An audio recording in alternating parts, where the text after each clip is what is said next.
అయితే మనం ఈరోజు మన తెలుగు రాష్ట్రాల్లో కనుక చూసినట్లయితే చాలా మంది, తెలుగు రాష్ట్రాల్లో మాత్రమే కాదు ప్రపంచ వ్యాప్తంగా కూడా చాలా మందికి ఒక రకమైన ప్రశ్న ఉంటుంది. ఏమిటి అంటే, బైబిల్ గ్రంథంలో యేసు ప్రభు యొక్క పుట్టుక గురించి అయితే ఉంది, కానీ బైబిల్ గ్రంథంలో ఎక్కడ కూడా క్రిస్మస్ పండుగ జరుపుకున్నట్లుగా లేదు కదా అన్నటువంటి ప్రశ్న వస్తూ ఉంటుంది. కనుక ఈరోజు సాయంకాలము మనకు నిజంగా పండుగ దినం ఏంటన్నా 25 కదా పండుగ ఈ రోజు అని అనుకుంటున్నావు అని అంటే, ఒకసారి మొదటి కొరింథీయులకు రాసినటువంటి పత్రిక తీయండి, క్షమించండి 2వ కొరింథీయులకు రాసినటువంటి పత్రిక 2వ అధ్యాయము. మా ద్వారా ప్రతి స్థలమందును క్రీస్తును గూర్చిన జ్ఞానము యొక్క సువాసనను కనపరచుచు ఆయన యందు మమ్మను ఎల్లప్పుడూ విజయోత్సవముతో ఊరేగించుచున్న దేవునికి స్తోత్రము. ఎల్లప్పుడూ లో ఈ రోజు కూడా ఉంది. విజయోత్సవము అంటే పండుగ, పర్వదినము అని అర్థం. పండుగ చేసుకో అని అంటాం కదా, దాని అర్థం ఏంటంటే విజయోత్సవం. మనకి ఎవరికైనా, నాకు పెళ్ళయింది, నాకు పెళ్ళై ఒక బిడ్డ కూడా ఉంది, నాకు కొన్ని సంవత్సరాలు వెళ్ళిపోతే నా బిడ్డకు కూడా పెళ్లి చేస్తాను. పెళ్లి చేసినప్పుడు వధూవరులు ఇద్దరిని విజయోత్సవంలో ఊరేగిస్తాం. మరి మన పల్లెటూరులో అయితే కనుక అందరూ వచ్చి బయట నిలబెట్టుకుని చూస్తారు. పెళ్లి కొడుకు పెళ్లి కూతురు పోతున్నారంట, వాళ్ళకు మేళతాళాలతో మరి అందరూ డాన్స్ వేసుకుంటా తీసుకొని పోతున్నారంట. పెళ్లి కూతురు ఎట్టున్నాడో చూద్దాం అని వస్తారు, పెళ్లి కొడుకు ఎట్టున్నాడో చూద్దాం అని వస్తారు. దాన్ని ఉత్సవము అంటారు. మన ప్రభువు ఇశ్రాయేలీయులు పాప బంధకంలో లేకపోతే బానిసత్వపు సంఖ్యలలో ఉన్నప్పుడు వారిని ఒక మాట చెప్పి పిలిచాడు. ఏమని పిలిచాడు అంటే, నిర్గమాకాండము 5వ అధ్యాయము 1వ వచనము. తర్వాత మోషే అహరోనులు వచ్చి ఫరోను చూచి, ఇశ్రాయేలీయుల దేవుడైన యెహోవా అరణ్యములో నాకు ఉత్సవము చేయుటకు నా జనమును పోనిమని ఆజ్ఞాపించుచున్నాడు అని ఫరో, రాజైన ఫరోతో చెప్తున్నాడు. ఫరో, రాజైన ఫరో అంటే ఎవరు అనుకుంటున్నారు? ఈ రోజు ఒకవేళ మన ప్రపంచానికి అతి గొప్ప దేశంగా, లేకపోతే చాలా శక్తివంతమైనటువంటి దేశంగా, ఇంకా చెప్పాలి అంటే అత్యంత ధనికమైనటువంటి దేశంగా ఏ దేశం అయితే ఉందో, ఉదాహరణకు అమెరికా అనుకోండి. అలాంటి దేశము ఆ రోజుల్లో, ఏ రోజుల్లో? మోషే సమయంలో అలాంటి దేశము, అంత పవర్ఫుల్, అంత శక్తివంతమైన, అంత ధనికమైన ఆ దేశం దగ్గరికి వెళ్ళి ఒక చిన్న ప్రవక్త లాంటి వాడు, గొర్రెలను మేపుకునేవాడు వెళ్ళి ఆయనతో మాట్లాడుతున్నాడు. ఏమని? నా ప్రజలను పోనిమ్ము. ఎందుకు? ఉత్సవము చేసుకోవటానికి పోనిమ్ము, మేము పండుగ చేసుకోవాలి, నా ప్రజలను పోనివ్వు అని నా దేవుడైనటువంటి యెహోవా చెప్తున్నాడు. నాకు నిర్గమాకాండం 3వ అధ్యాయంలో అలాంటి ఆజ్ఞనిచ్చాడు. నా పితరులైనటువంటి అబ్రహాము, ఇస్సాకు, యాకోబుల దేవుడు తన ప్రజలను పిలుస్తున్నాడు. ఎందుకు పిలుస్తున్నాడు అని అంటే, ఉత్సవం జరుపుకోవటానికి పిలుస్తున్నాడు అని చెప్పాడు.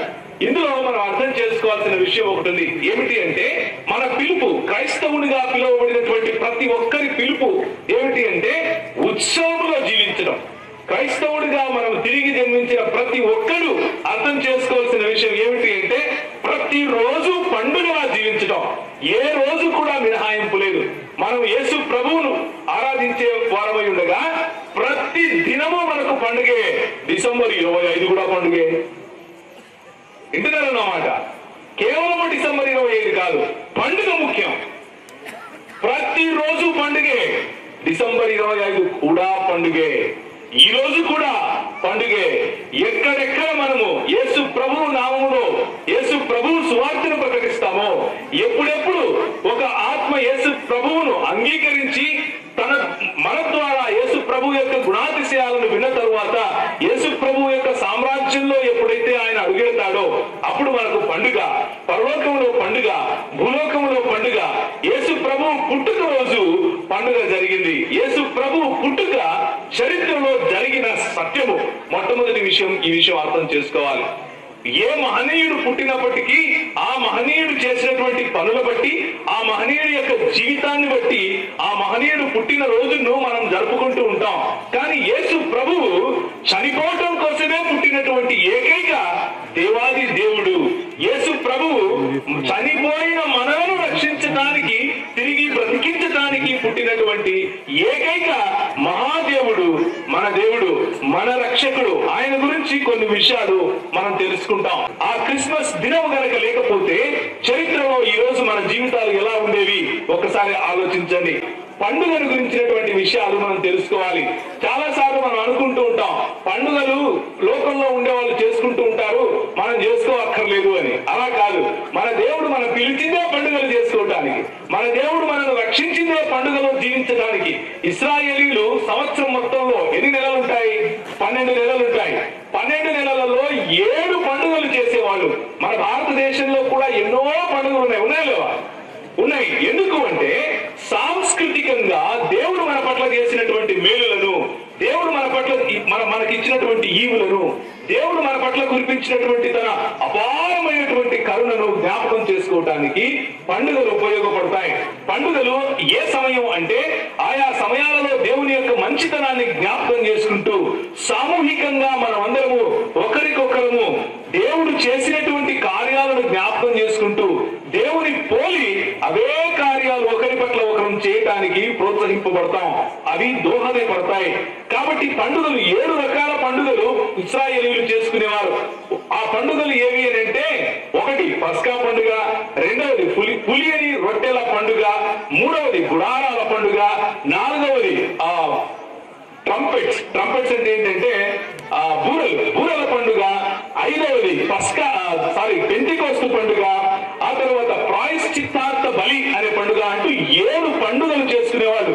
ఈ 7 పండుగలు వివిధ సమయాలలో చేసుకునేవాళ్ళు. ఒక్కొక్క పండుగకు ఒక్కొక్క సిగ్నిఫికెన్స్, లేకపోతే ఒక్కొక్క పండుగకు ఒక్కొక్క అర్థం ఉండేది.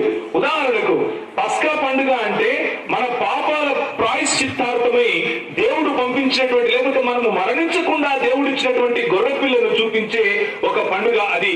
ఈ పండుగలన్నీ 7 పండుగలుంటే 7 పండుగలు కూడా యేసు క్రీస్తులో సంపూర్ణంగా అవి ఫలించినట్లుగా, నెరవేరినట్లుగా దేవుని వాక్యం మనకు చెబుతుంది. కనుక పండుగల ద్వారా ప్రభువు మాట్లాడాడు అన్న విషయం మనం గుర్తుంచుకోవాలి. పండుగలు సాంస్కృతికము మాత్రమే కాదు, కానీ పండుగలు ఆత్మీయమైనవి అన్న విషయం గుర్తుంచుకోవాలి. పండుగలు ఎందుకు ఆత్మీయమైనవి అంటే, పండుగల కాలంలో యేసు ప్రభువును గురించినటువంటి తండ్రి ముందుగానే, ఎప్పుడు యేసు ప్రభువు పుట్టక మునుపు ఇశ్రాయేలీయులను విడిపించిన మరుక్షణమే, ఇశ్రాయేలీయులను విడిపించిందే నేను పండుగ చేసుకోవటానికి అని నిర్గమాకాండంలో చెప్పిన దేవుడు, విడిపింపబడినటువంటి మీరు పస్కా పండుగ చేయాలి అని చెప్పి, రాబోయే అంటే ఇప్పటికి మీరు దాస్యత్వం నుంచి విడువబడ్డారు, ఐగుప్తు దేశంలో ఉన్నటువంటి దాస్య జీవితం నుంచి విడువబడ్డారు, కానీ రాబోయే సమయంలో మీకు పాప బంధకాల నుంచి విడువబడేందుకు నేను గొర్రెపిల్లను పంపుతాను అన్నటువంటి పస్కా పండుగ యేసు క్రీస్తు యొక్క జననంలో, యేసు క్రీస్తు యొక్క పుట్టుకలో, యేసు క్రీస్తు ఈ లోకంలోనికి రావడంలో సంపూర్ణముగా ఛాయారూపకముగా కాకుండా, అంటే నీడలాగా కాకుండా ఒక మూర్తిమంతత్వముగా, లేకపోతే పర్సానిఫైడ్ అంటాం కదా, వ్యక్తిత్వంలో అది సంపూర్ణంగా నెరవేరింది. రెండవదిగా పస్కా పండుగ ఆయన పంపించినటువంటి పరిశుద్ధాత్మ దేవుని యొక్క రాకడ. అపోస్తలుల కార్యములు 2వ అధ్యాయంలో పరిశుద్ధాత్ముడు వచ్చినప్పుడు సంపూర్ణముగా పస్కా పండుగ పెంటెకోస్తు పండుగ నెరవేరటం. అలాగే వారాల పండుగనే పెంటెకోస్తు పండుగ అని అంటారు. పులియని రొట్టెల పండుగ యేసు క్రీస్తును ధరించిన మనం, మరి పులియని రొట్టెలు అంటే ఈ పాపము లేని జీవితాన్ని, పాపరహితమైన జీవితాన్ని, దీన్నే ఏమంటారు అని అంటే రోజు రోజుకు యేసు క్రీస్తు స్వారూప్యంలో ఎదిగే జీవితాన్ని మనం కలిగి ఉండాలి అన్నటువంటి ఆ మాదిరిని పాత నిబంధన గ్రంథంలో ఏదైతే పండుగ రూపంలో చెప్పారో, క్రొత్త నిబంధన జీవితంలో మనము సంఘముగా ఎదగటంలో యేసు ప్రభు మన జీవితంలో సంపూర్ణం చేశాడు. మూడవదిగా మొదటి ఫలముల పండుగ అని అంటారు. యేసు ప్రభు మొదటి ఫలముగా మన జీవితాలను మార్చాడు. యేసు ప్రభు మొదటి ఫలముగా ఆయన మృతులలో నుండి పునరుత్థానుడై లేచాడు. కేవలము ఆయన పస్కాగా వచ్చి బలి అవ్వడం కోసమే కాదు, కానీ మొదటి ఫలముగా తిరిగి లేచి మనందరినీ తిరిగి లేపబోతున్నాడు. పునరుత్థానము రాబోతోంది. పునరుత్థానము నీ జీవితంలో, పునరుత్థానమును జీవమును నేనే అని చెప్పినటువంటి మాటను ఆయన సంపూర్ణం చేయడానికి మరి మొదటి ఫలముల పండుగను ఆయన చేశాడు. అలాగే వారాల పండుగ గురించి నేను చెప్పాను. అలాగే బూరల పండుగ అంటే ఇది ఇశ్రాయేలు సమయంలో కోతకాలం అయిపోయిన తర్వాత బూరలు ఊహిస్తారు. ఇప్పుడు పండుగలు మొదలు పెట్టాలి అని చెప్పడం కోసం ఈ పని చేస్తారు. అలాగే యేసు ప్రభువు కోతకు రాబోతున్నాడు. యేసు ప్రభువు వచ్చేటప్పుడు బూరలు ఊగిస్తారు. యేసు ప్రభువు వచ్చినప్పుడు ఆయన బూరలు ఊదినప్పుడు నిద్రపోతున్నారు కదా, లేచి కూర్చోక తప్పదు. ఇద్దరు గనక ఒక రోడ్డు మీద పని చేస్తూ ఉంటే రోకటిని దంచే వాళ్ళలో ఒకడు ఉంటాడు, ఒకరు ఉండకుండా పోతారు.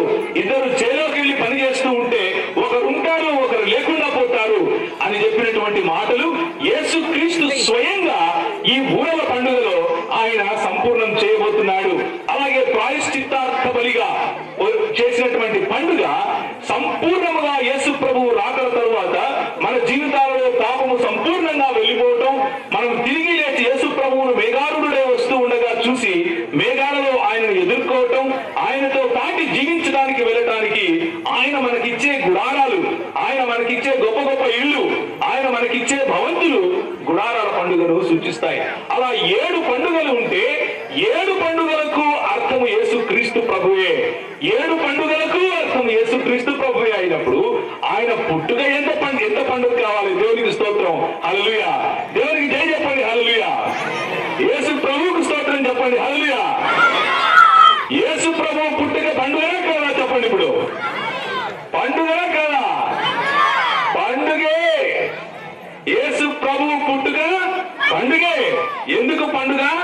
పాత నిబంధనలో చెప్పిన 7 పండుగలు కలిపి యేసు క్రీస్తు తన జీవితంలో సంపూర్ణం చేశాడు కాబట్టి పండుగ. అంత మాత్రమే కాదు, ఆయన కేవలము తన జీవితంలోనే ఆ పండుగలను సంపూర్ణం చేయలేదు, కానీ మన జీవితాలను కూడా పండుగ కోసమే పిలిచాడు అని 2వ కొరింథీయులకు రాసిన పత్రిక 2వ అధ్యాయం 14వ వచనంలో నేను చూపించాను. మనం ఎక్కడెక్కడ సువార్త ప్రకటిస్తామో, మనం ఏ ఊళ్ళో క్రైస్తవుడిగా జీవిస్తామో ఆ ఊళ్ళో మన జీవితము పండుగలా ఉండాలి. మన జీవితము పండుగను పురస్కరించుకొని ఉండాలి. మనం మాట్లాడితే ఎదుటి వారి జీవితంలో పండుగ రావాలి. మనము నడిస్తే మన ఊళ్ళో పండుగ రావాలి. మనం సంఘానికి వచ్చి దేవుణ్ణి ఆరాధిస్తే అదొక పండుగ, ఉత్సవం లాగా, తిరునాళ్ళ లాగా కనిపించాలి. కానీ క్రైస్తవ జీవితాలు అలా ఉన్నాయా? మీరు ఆలోచించండి. ఏమైనా ఆయన క్రీస్తు దేవుని శక్తిగా పుట్టాడు. ఎలా పుట్టాడు? క్రీస్తు దేవుని శక్తి అయి ఉన్నాడు, దేవుని జ్ఞానం అయి ఉన్నాడు. ఆ రోజు ఆయన జన్మించినప్పుడు జ్ఞానులు వచ్చారు. జ్ఞానులు వచ్చి ఆయనను గుర్తించారు, ఆయన దేవుడు అని గుర్తించారు. సాంబ్రాణి బోలములను సమర్పించారు. అవునా కాదా? బంగారు సాంబ్రాణి బోలాలను ఆయన సమర్పించి ఆయన ముందు మొక్కారు, ఆయనను ఆరాధించారు. జ్ఞానులకు అర్థమైంది. కానీ ఈ రోజు కూడా కొంతమంది జ్ఞానులు ఉన్నారు.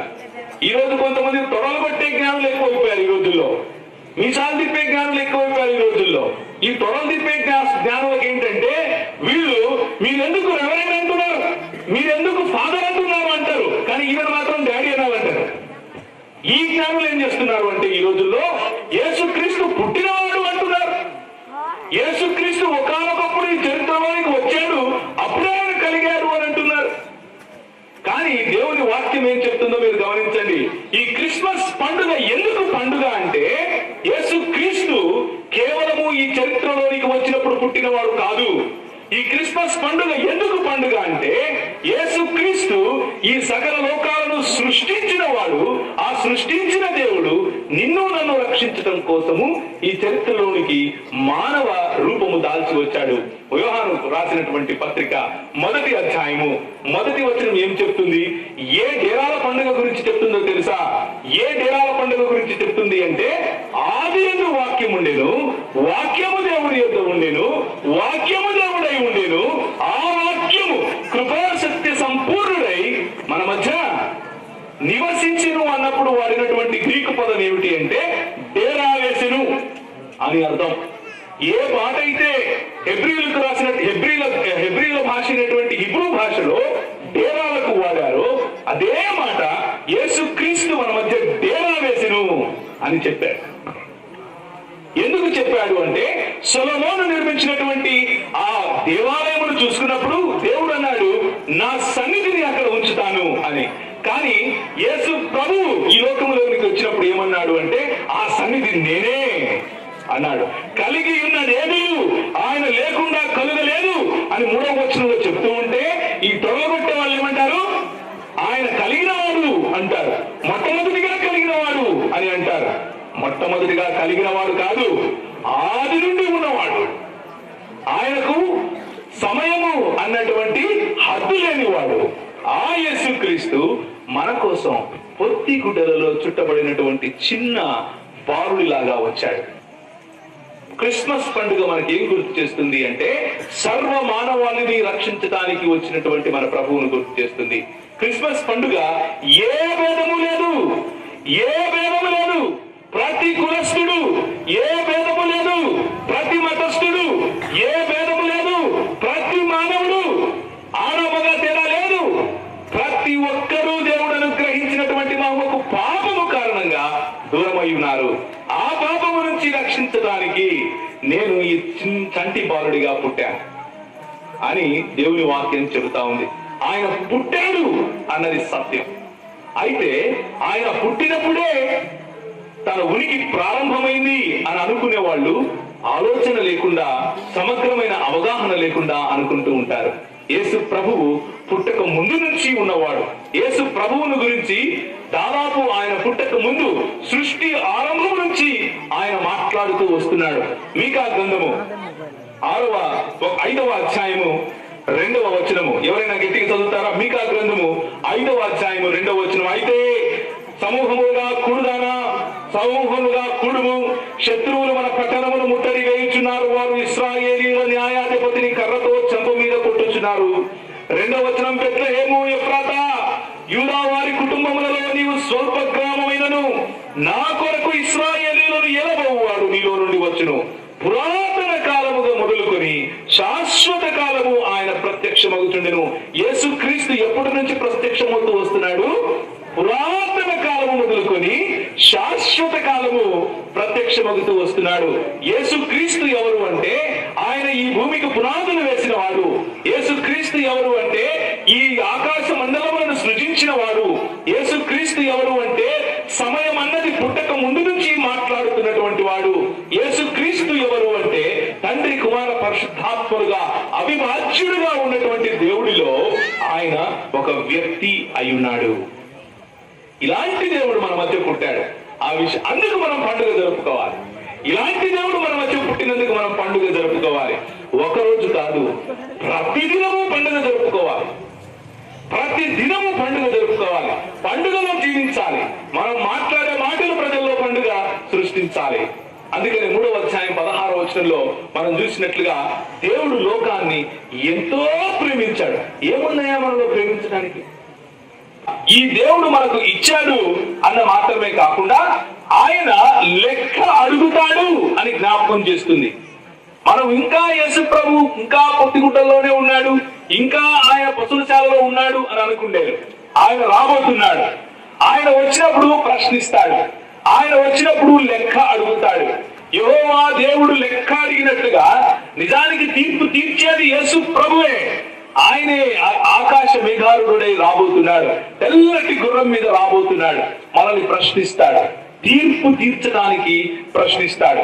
యోహాను సువార్త 3వ అధ్యాయం 16వ వచనంలో మనం చదివినప్పుడు 18వ వచనం 17వ వచనం కనుక చూస్తే, లోకము తన కుమారుని ద్వారా రక్షణ పొందుటకే గాని లోకమును తీర్పు తీర్చుటకు దేవుడు ఆయనను లోకములోనికి పంపలేదు అని 17వ వచనం చెబుతా ఉంది.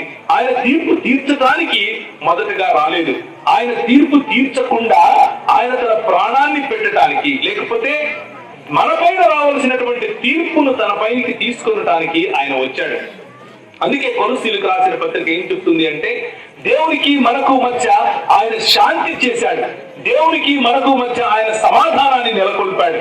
పాపము కారణంగా మనం దేవునికి దూరం అయిపోయి ఉంటే, పాపము కారణంగా మనం దేవునికి తిరగబడిన వాళ్ళమై ఉంటే, పాపము కారణంగా మనం దేవునికి విరోధులమై ఉంటే, దేవునికి మనకు మధ్య సమాధానాన్ని యేసు ప్రభువు చూపించాడు. ఆ సమాధానం ఏమిటి అంటే, మనము ఏ శిక్షనైతే పొందడానికి అర్హులమో ఆ శిక్షను ఆయన పొందాడు.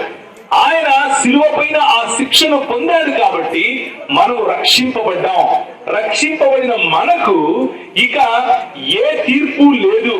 కానీ ఈ క్రిస్మస్ మనకు ఇంకొక తీర్పును జ్ఞాపకం చేస్తుంది.